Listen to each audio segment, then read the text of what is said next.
It was a couple years before my father passed away. He said something I will never, ever forget. He said, "I'm not afraid of dying. I'm afraid of not mattering." Now you have to understand, my father was a very, very good man. He was a big man, 6'4", full-blooded Swede. He was a loyal man. He loved and was married to my mother for 60 years. He survived the Great Depression, second wave on Omaha Beach. This was a real guy. But after this long and significant life, at the end of his life, he was as concerned about his relevance than his very life itself. I then look in my own mirror, and with every pound that I gain and every wrinkle I add, I ask, am I still relevant? Am I still viable? Am I still even visible? In my business, wherever I go in the world,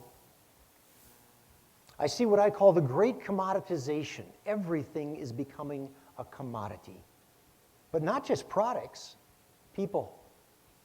Being downsized, right-sized, commoditized, being turned into kind of interchangeable human parts. And finally, my faith tells me that the hero's journey isn't about us. It's about how we serve other people. But to serve other people, we have to impact them. To impact them, we have to be relevant. So for all these reasons, my dear friend Tom Hayes and I have marinated in this topic for the last couple of years, and we found a couple of core truths. Number one, relevance matters more than intelligence. No one cares how smart you and I are. What they care about is how does what we know and do impact what they care about. Secondly, relevance is the fuel of significance. Think about it. Our life's legacy is the accumulation of our life's relevance. Now, there's a wonderful Chinese proverb that says, to gain knowledge, accumulate, but to gain wisdom, eliminate. So for years, we've been stripping away the noise, and we boil it down to the four core dynamics of relevance. Authenticity, mastery, empathy, and action. Now, these aren't new topics, but we found that people, when they intentionally installed these dynamics in their life, they simply mattered more. We begin with authenticity. It's where relevance begins.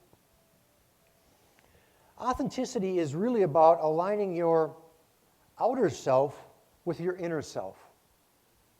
As Jack Fortin says, it's being true to self and real to others. Now, as we delved into authenticity, we found, ironically, one of the great accelerators of authenticity was adversity.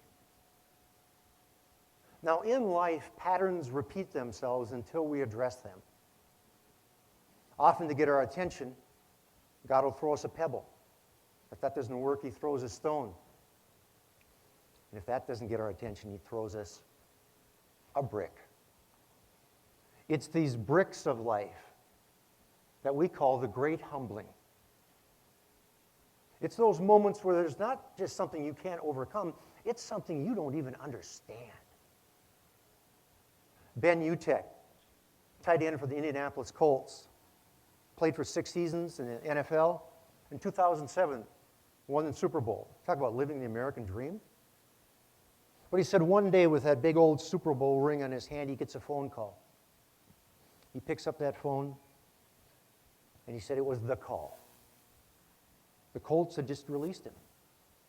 After 5 severe concussions, Ben had been realizing bouts of severe amnesia, and they cut him loose. He said, in one call, in one moment, he said, I went from being a great big somebody to a great big anybody. But he said that humbling stripped away this outer veneer of pride, of hubris. And he said, for the first time, I became myself. Now, he said, since that humbling, his life is so much better. It's full of more purpose, intent, and most importantly, gratitude.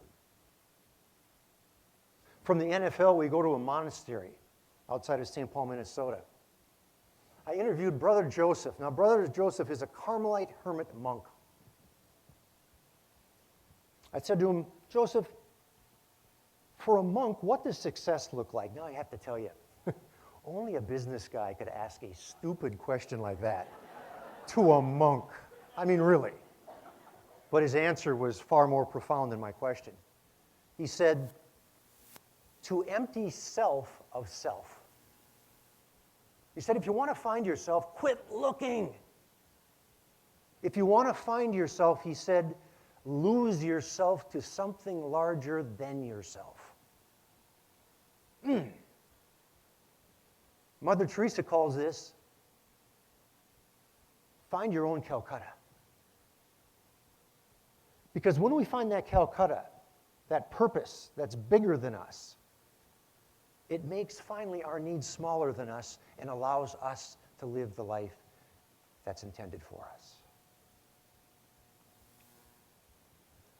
Mastery. Let's face it, to be relevant, you have to be really, really, really good at something. As we looked at master-filled people, we found a couple of interesting truths. First, they sought wisdom, not just intelligence. Now, in my business, when I interview people, the first question I ask them is this. Tell me the single time when you've been most broken in your life. How did you respond? What did you learn? If they cannot answer it, I go no further. Because I'm not looking for smart people. There's a million smart people. I'm looking for wisdom. And a lot of wisdom comes from resilience. Secondly, we found that they had this incredible ability to both leverage their giftedness, but simultaneously be in touch with their limitations. They had this incredibly sane view, this accurate view of themselves. So from mastery, we move to empathy. I call it the docking station of relevance. It's where we take our authenticity, our mastery, and connect it with other people's needs. Because until we understand life is not about us, the journey does not make sense.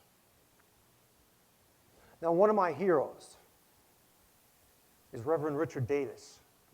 He's not only my best friend, he's my brother-in-law. But he offered us an extraordinary, what I'll call spectrum of empathy. On one hand, we'll call it selfishness. On the other end of the spectrum is selflessness. It's a spectrum from self-absorption on the left to self-donation on the right.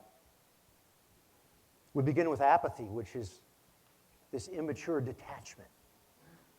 Empathy in the middle, where we're finally moved to do something. But most importantly, on the right is the highest form of empathy, sacrificial.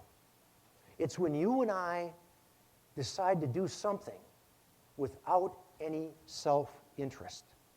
This is easy to say, isn't it? It's hard to do. Now, in marriages and relationships, when things get tough, what this looks like is deciding to love the other person, not because of themselves, in spite of themselves, in the absence of evidence. Now, it's interesting. Over the centuries, the pelican has been used as this symbol of sacrificial love. Well, I tell you what, I grew up with parents who showed me that sacrificial kind of love. But finally, there's action. It is what I call the engine of relevance. If there's no action, there's no relevance. Now, back in my state of Minnesota, one of our iconic heroes is Herb Brooks, the coach of the great Miracle on Ice hockey team. He said it well when he said, hard work always beats talent if talent doesn't work hard. It's just that simple. Because you see, action's the difference between living a life of mattering and a life of loitering. Well, there they are. They don't make them like that anymore. The pelican's appearance. And they instilled one simple truth throughout my life. They said, when it comes to other people, they said, be interested, not interesting. And I found that when I'm interested, I become more interesting. And when I'm more interesting, I become more relevant. And when I'm more relevant, I can serve that other person. So maybe, just maybe, relevance is not just about mattering more to others, but far, far importantly, it's about mattering more for others. Thank you so much.